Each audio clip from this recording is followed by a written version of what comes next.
Muy buenas tardes.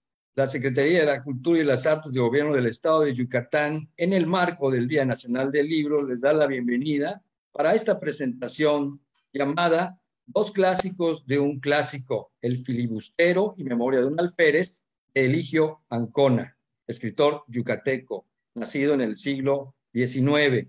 Nos acompañan en esta ocasión el doctor Manuel Sol Tlachi.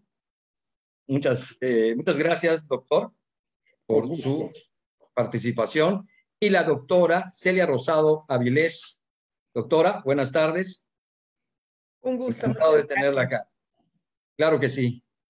Antes que nada, hay que decir que Eligio Ancona es un autor que ha desarrollado una influencia profunda en la literatura, no solo de Yucatán, sino también de lengua castellana.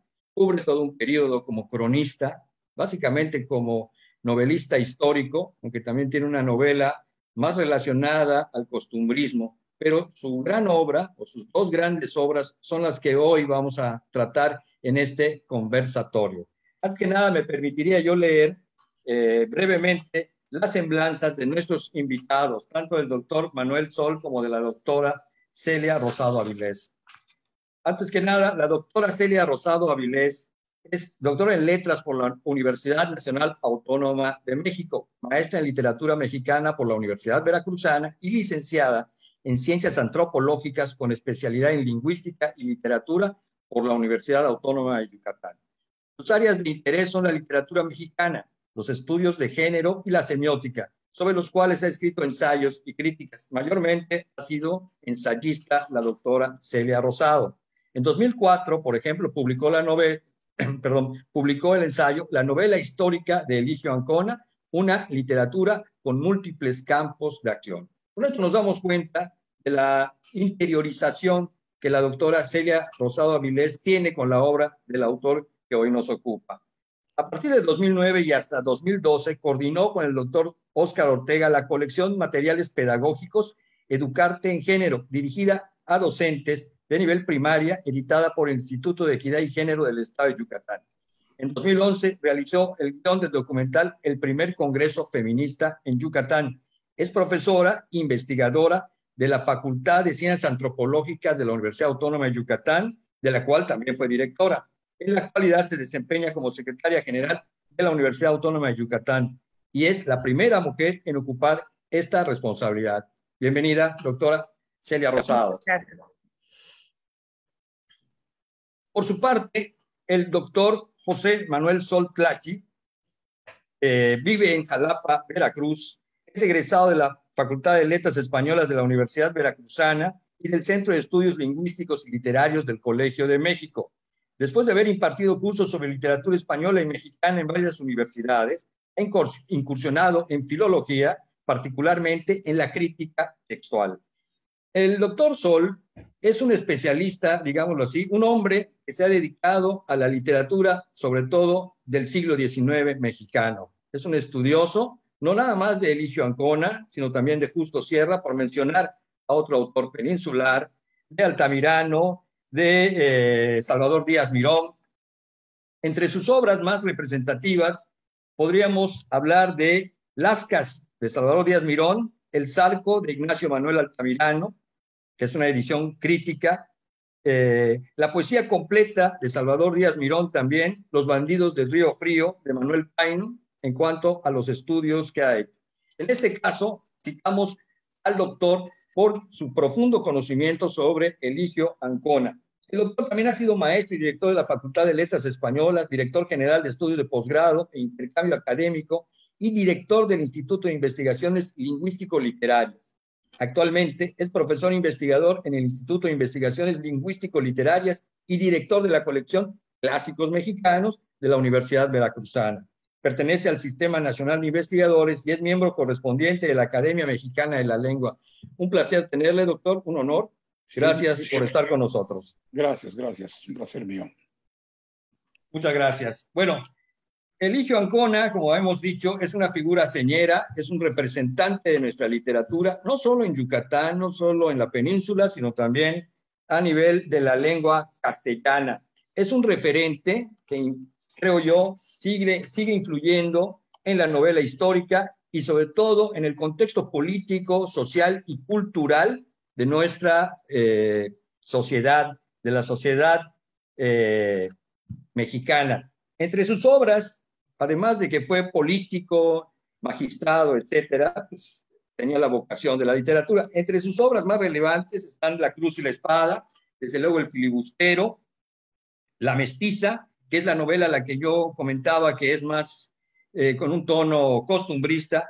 Está El Conde de Peñalba y Memoria de un alférez, reconocida hasta hoy por la crítica desde José María Pino Suárez, que la publicó en 1904, es decir, después de la muerte de Eligio Ancona. Está considerada como una de las piezas más significativas, más relevantes y destacadas de toda su bibliografía. Yo creo que valdría la pena empezar por ahí, comentar cuáles son los valores estéticos y cuáles son las estructuras narrativas que le dan perdurabilidad tanto al filibustero como a Memoria de un alférez. Si le parece, doctora, podríamos empezar con El Filibustero. Con El Filibustero, pues las podríamos juntar incluso, Joaquín, porque son ambas novelas históricas. Y yo creo que ese es un elemento importante porque en México hay un gusto, los lectores tenemos un gusto por leer novela histórica hasta el día de hoy. Es de los géneros más vendidos, es un género con el que nos identificamos, nos gusta saber de la historia a través de la novelística. Y creo que ese es un elemento importante para estar hablando hoy de Eligio Ancona. Además, habríamos de decir que son novelas ágiles en una narrativa decimonónica, por supuesto, que aunque son extensas en número de páginas, si pensamos en un lector joven o en un lector del día de hoy, pues son novelas que se leen muy rápido, son novelas dinámicas, son novelas bien escritas y son novelas que al lector peninsular le dan un plus, pues le permiten reconocer espacios y reconocer personajes, es decir, de la mano del narrador o de los narradores y de los personajes podemos transitar en espacios todavía muy reconocibles para nosotros.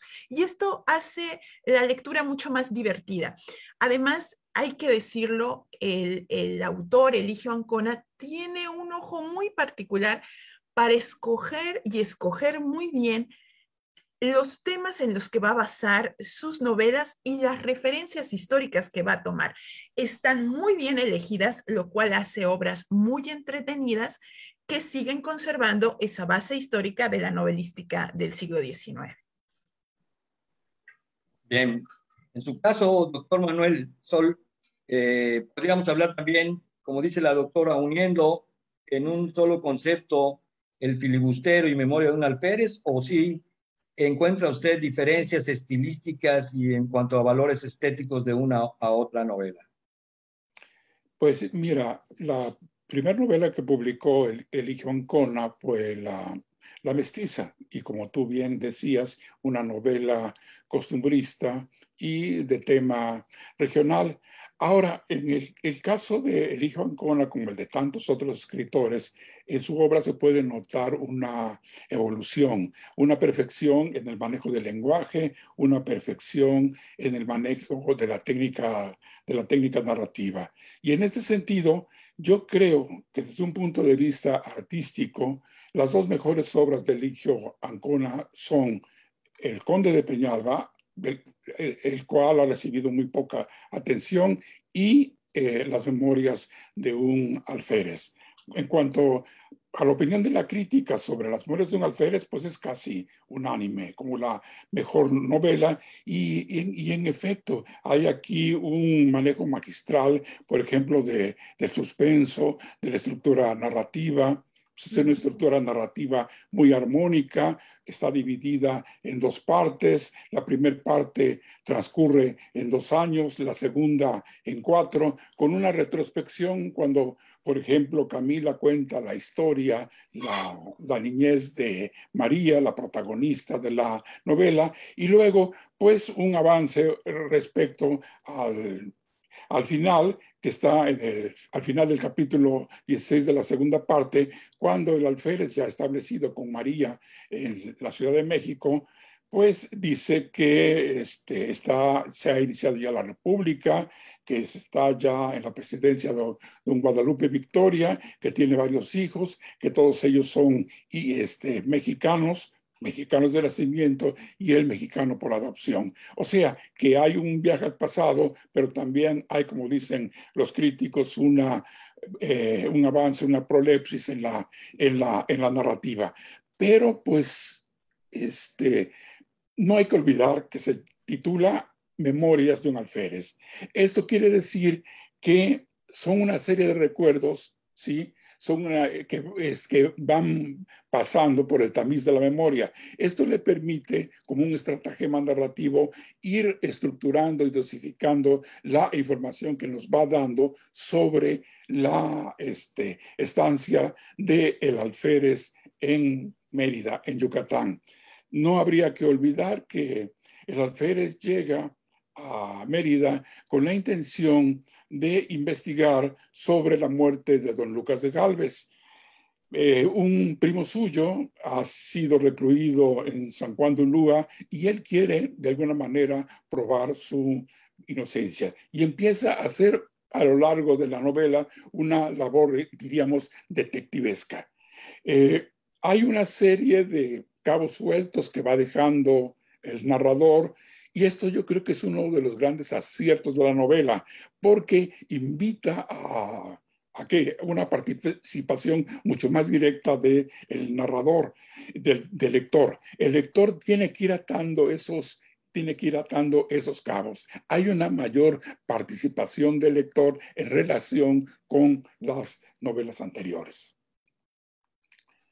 Bien, podríamos decir en este caso, doctora, que de alguna manera sí, Eligio Ancona continúa con una tradición literaria muy propia de sus tiempos. Para mí es un cronista muy representativo de su época, pero también podríamos considerarlo un adelantado en cuanto al estilo, por ejemplo, en cuanto a los recursos literarios que utiliza, como bien menciona el doctor Sol, y en cuanto al tratamiento lingüístico que tienen estas obras.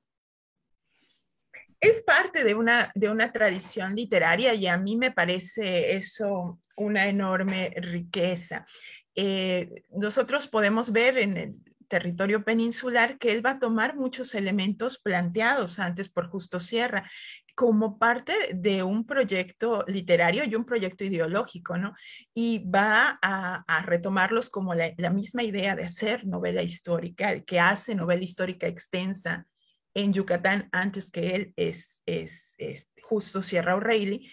Y la misma temática que va a abordar, por ejemplo, en el filibustero es una temática planteada por Sierra O'Reilly, ¿no? Construir una gran narrativa de la piratería, del filibusterismo en Yucatán. Entonces vemos que forma parte de una tradición, pero por supuesto que un escritor se forma en el camino y se forma con la pluma, y el doctor Sol ha señalado de forma muy clara la evolución que podemos encontrar en sus escritos hasta llegar a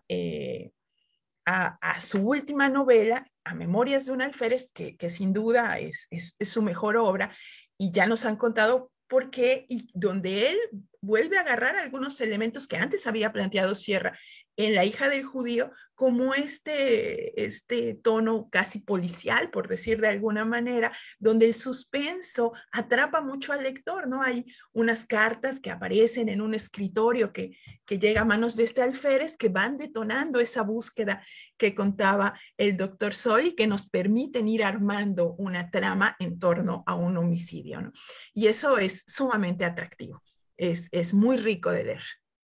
A eso me refería yo cuando decía, si de alguna manera él también se estaba adelantando a su tiempo, porque la novela policíaca del 19 es básicamente el concepto del cuarto cerrado, producto de la literatura británica, con mucho menos suspenso y más deducción.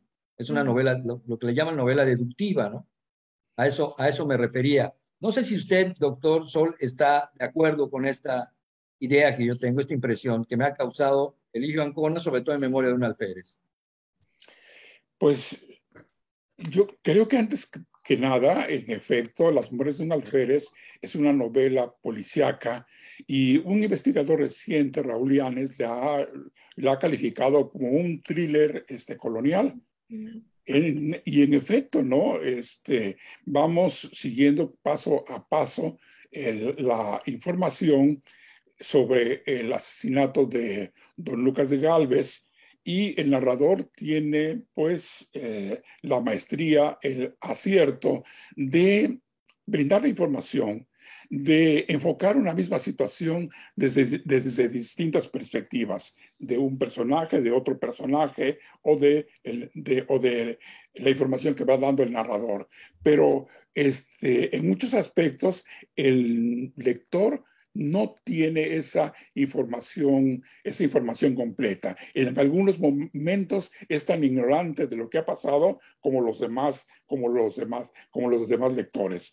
Es una auténtica novela de suspenso, y en ese sentido yo creo que pues es una novela que merece no solo ser reconocida como en la literatura yucateca, en la literatura mexicana. Yo creo que es una de las obras maestras de la literatura hispanoamericana o de las obras escritas en lengua española durante el siglo XIX. Por desgracia, se conoce todavía muy poco. Y eso es lo importante, creo yo, digo, modestamente hablando, estos foros, precisamente impulsar, ¿no? Estimular a la lectura de estas obras que, pues ya, de cierto modo, están un poco fuera de la corriente en materia de lectura que hay hoy en día, de la oferta literaria que hay. A propósito de eso, doctor, usted, tanto como la doctora, pues han estudiado a fondo la obra y distintas ediciones hechas sobre los textos, las novelas de Eligio Ancona. Entiendo que usted ha descubierto variaciones en las sucesivas ediciones de sus libros. Mi pregunta sería, ¿qué tanto esto ha beneficiado o ha perjudicado, si ese fuese el caso, estas modificaciones y supresiones en los textos de Eligio Ancona? Es decir, los editores, al hacer su trabajo, le han restado méritos, lo han ayudado de más. No sé si se pueda analizar esto desde esta perspectiva que yo planteo. Yo creo que independientemente de si lo han beneficiado o lo han perjudicado, un principio central de la crítica textual es editar los textos respetando en todo lo posible la última voluntad del escritor. Las Mujeres de un Alférez, como bien recordabas, apareció por primera vez en 1904. El editor fue José María Pino Suárez, y en el Peninsular, en el periódico de Pino Suárez, pues él escribe una introducción y da las razones por las cuales él cree que se trata de una obra maestra.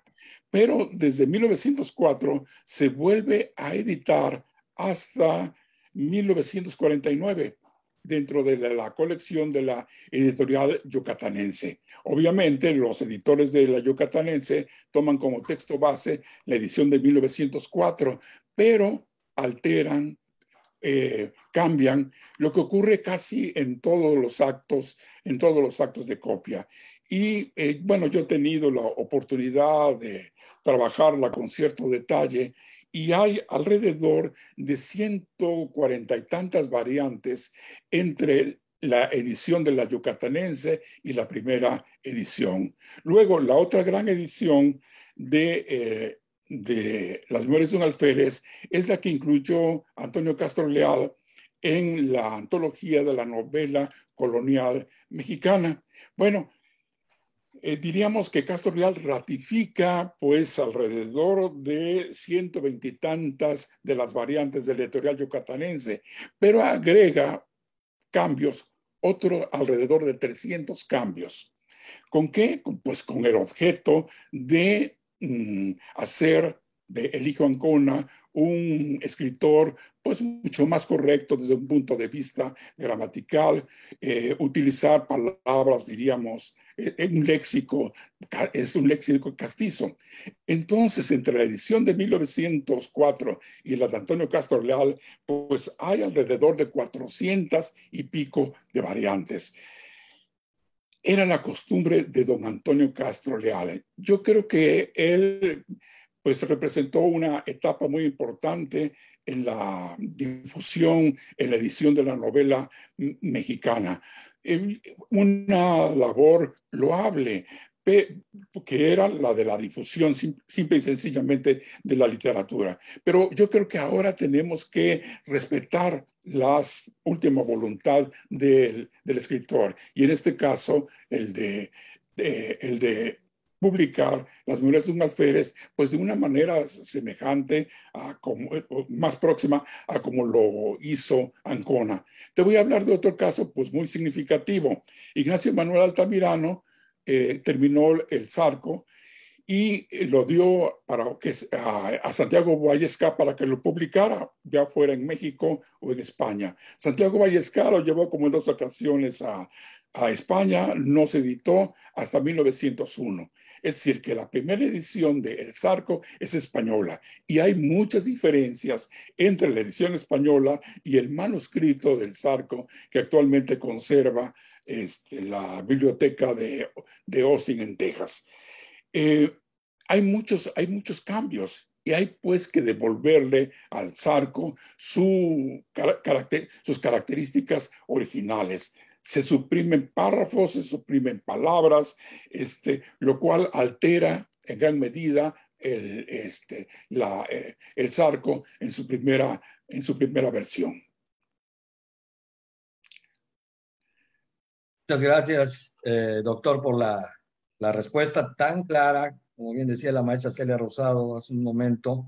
Y le quisiera preguntar, maestra, ¿usted coincide con esto en cuanto a el trabajo que se ha hecho en ese sentido y sobre lo que acaba de plantear el doctor Sol?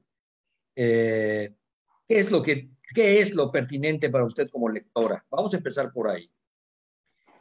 ¿Qué es lo pertinente para mí como lectora? Yo creo que el interés primordial sería conocer la obra, cómo la escribió el autor, ¿no?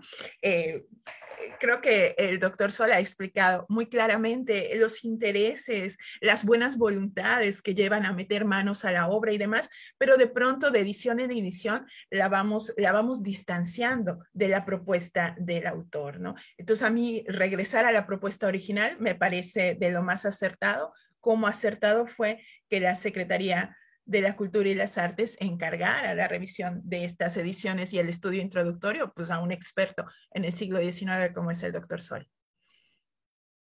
Y en ese sentido, doctora, ¿qué tanto ha evolucionado desde su sensibilidad como lectora precisamente y también como ensayista, como escritora? ¿Qué tanto ha evolucionado con los años la referencia que usted tiene de Eligio Ancona? ¿Sigue teniendo esa primera impresión o cómo se ha modificado? Así como cambia el escritor, cambia el lector, desde luego. Claro, claro. Yo, pues por contar la anécdota, me acerco a Eligio Ancona, muy joven.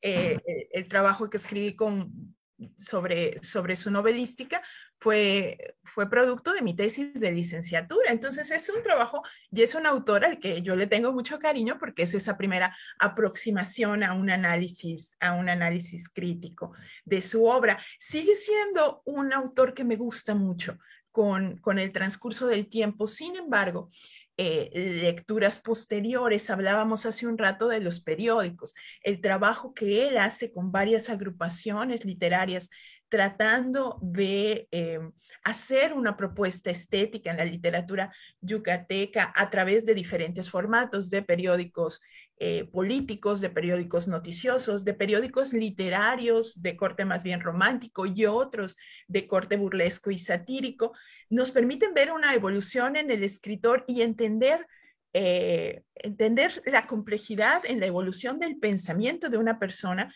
pero también de su escritura. ¿Qué te puedo decir? Hoy día creo que entiendo con más complejidad el pensamiento de Eligio Ancona, los interesantísimos y complejos tiempos que le tocaron vivir, su permanencia en el pensamiento liberal del inicio al fin, con todas las contradicciones que pudieran haber en eso, pero el hombre es un liberal y su última novela, con este final que contaba el doctor Sol, donde el personaje funda, el personaje en este caso el alférez de origen español, funda una familia americana, ¿sí? Y sus hijos son hijos de un nuevo régimen, ¿no? Educados en un nuevo régimen. Nos hablan de esta línea en el pensamiento del autor, de ese joven que estuvo con Cepeda Peraza, a este hombre mayor que culmina con Memorias de un alférez. Por supuesto, en el camino hay contradicciones, hay acercamientos de los imperialistas hacia él, le publican 2 de sus obras, y eso ha generado ahí como una especie de leyenda negra alrededor de su figura, pero no es más que el hombre en sus circunstancias, que el hombre en su vida y en los complejísimos tiempos del turbulento siglo XIX yucateco. Gracias, doctora. A propósito de las complejidades de su contexto, yo creo que también hay muchas complejidades en su contexto, no nada más político o sociopolítico, sino también literario, doctor Manuel Sol.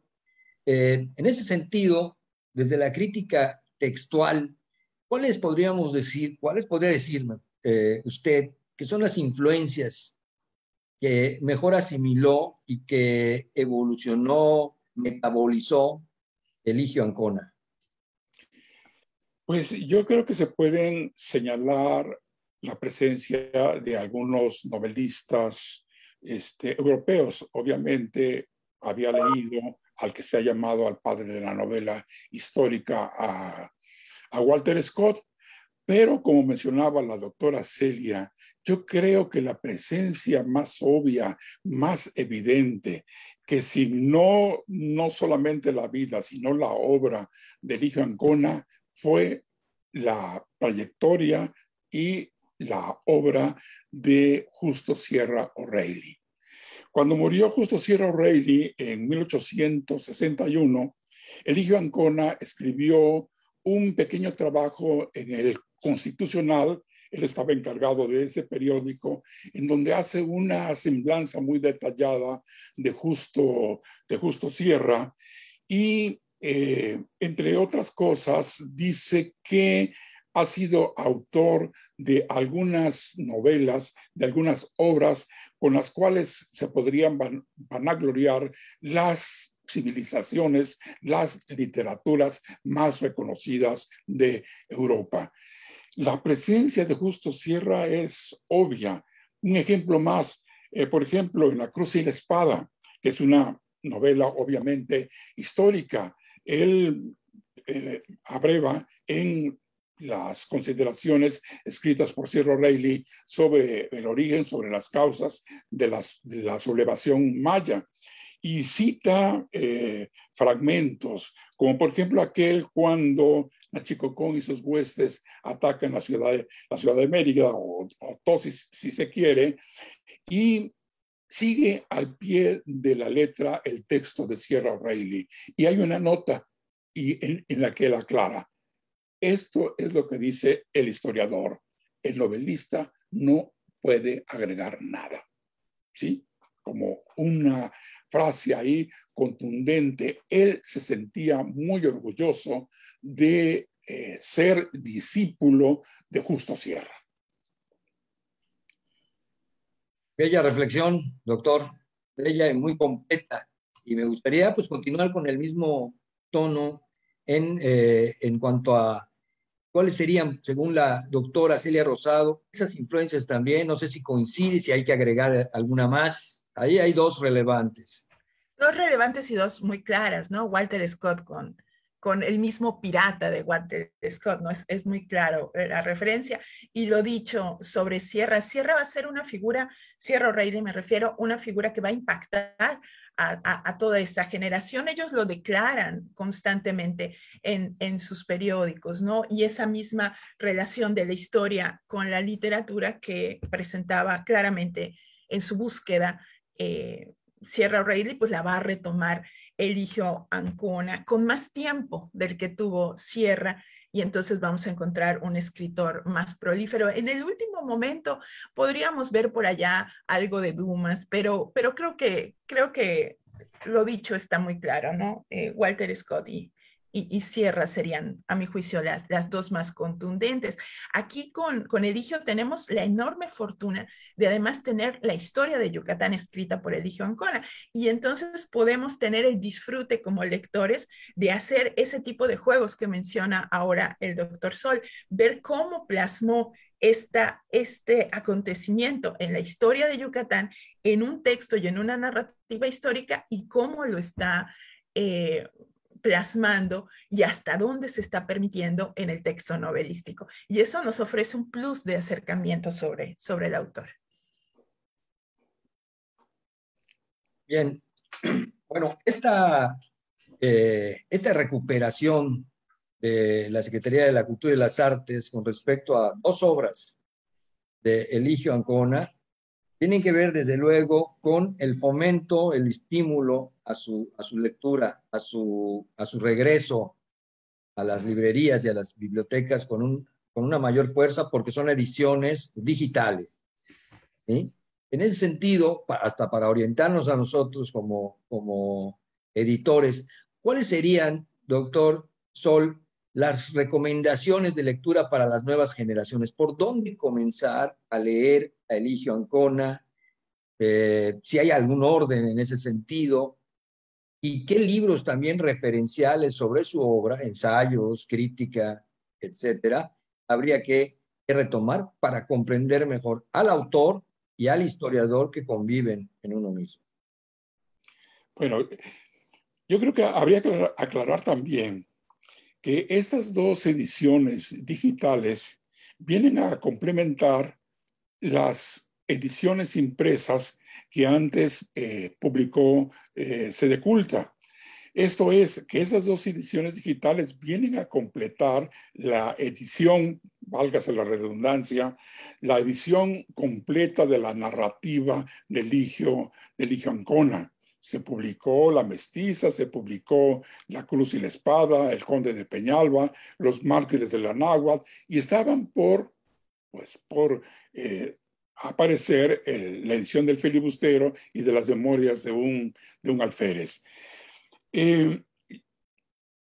Pues el hijo Ancona, independientemente de ser uno de los, diríamos, portaestandartes del pensamiento liberal, el cual no solamente defendió con la pluma, sino que en su colaboración con Cepeda Peraza, pues estuvo muy comprometido con la defensa de la República durante la época del Imperio.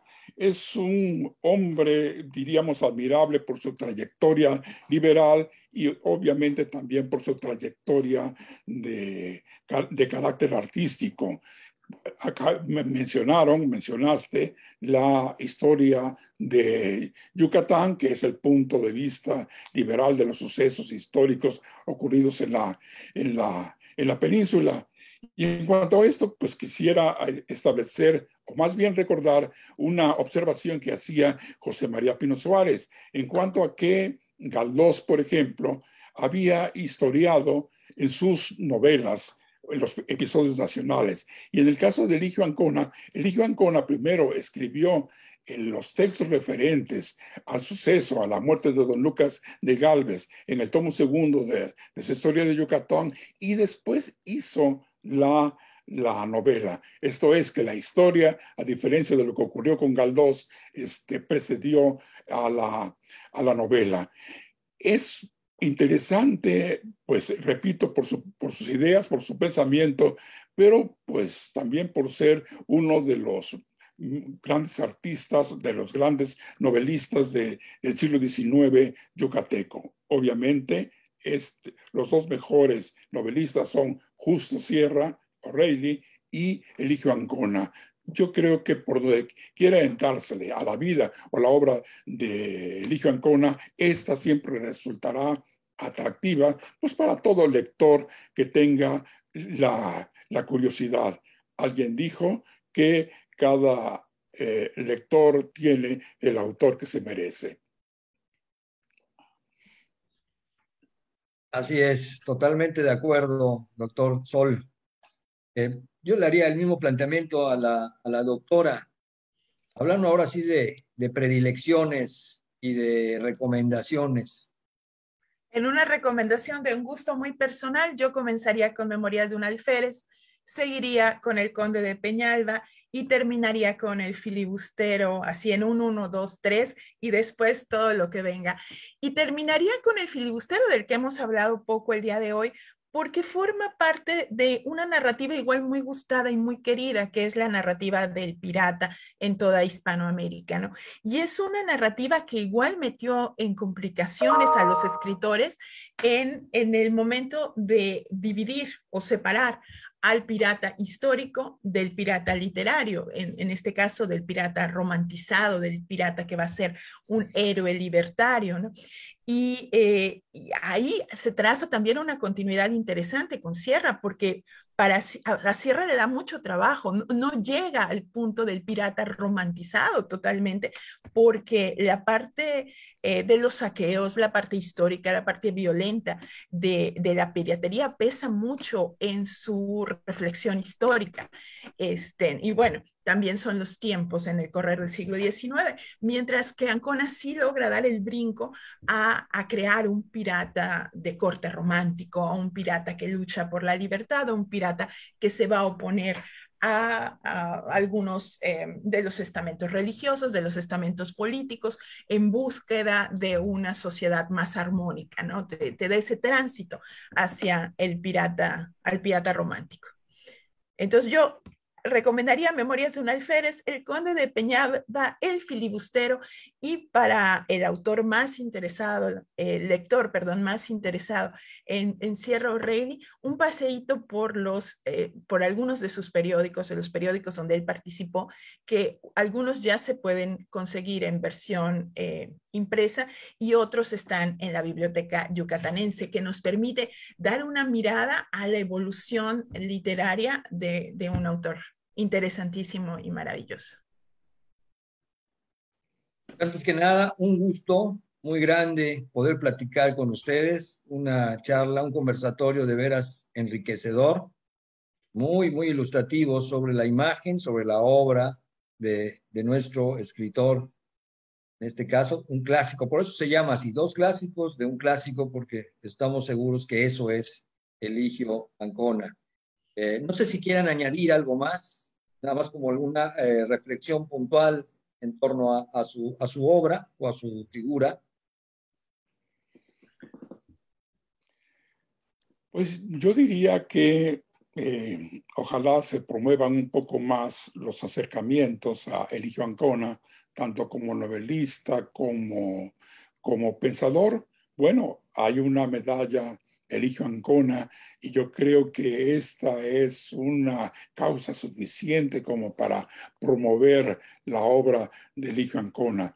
Están, por ejemplo, sin recopilar los ensayos, los artículos, los poemas, algunas pequeñas narraciones de ficción de Eligio Ancona. Hay todavía mucho que recoger, mucho que recopilar para tener una imagen completa del historiador, del político y del narrador.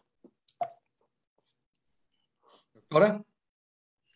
Pues invitar a la lectura en estos minutitos que nos quedan. Aquí quedan entonces 2 ediciones que circularán en modo digital. No podemos tener un acercamiento más fácil. Invitar a la lectura, al disfrute, al repensar cómo hacía la novela histórica del siglo XIX, nuestro presente a partir de nuestro pasado, de la lectura de nuestro pasado. Es Ancona un autor que estoy seguro va a gustar mucho a los nuevos lectores. Pues muchísimas gracias a la doctora Celia Rosado, al doctor Manuel Sol y a Eligio Ancona, desde luego, a su obra, por permitirnos este encuentro, este conversatorio. A nombre de la Secretaría de la Cultura y las Artes del Gobierno del Estado de Yucatán y en el marco del Día Nacional del Libro, les damos las gracias. Muchas gracias, doctora. Doctor, un gusto. Estamos pendientes y nos vemos la próxima. Muy bien, muchas gracias. Gracias, gracias.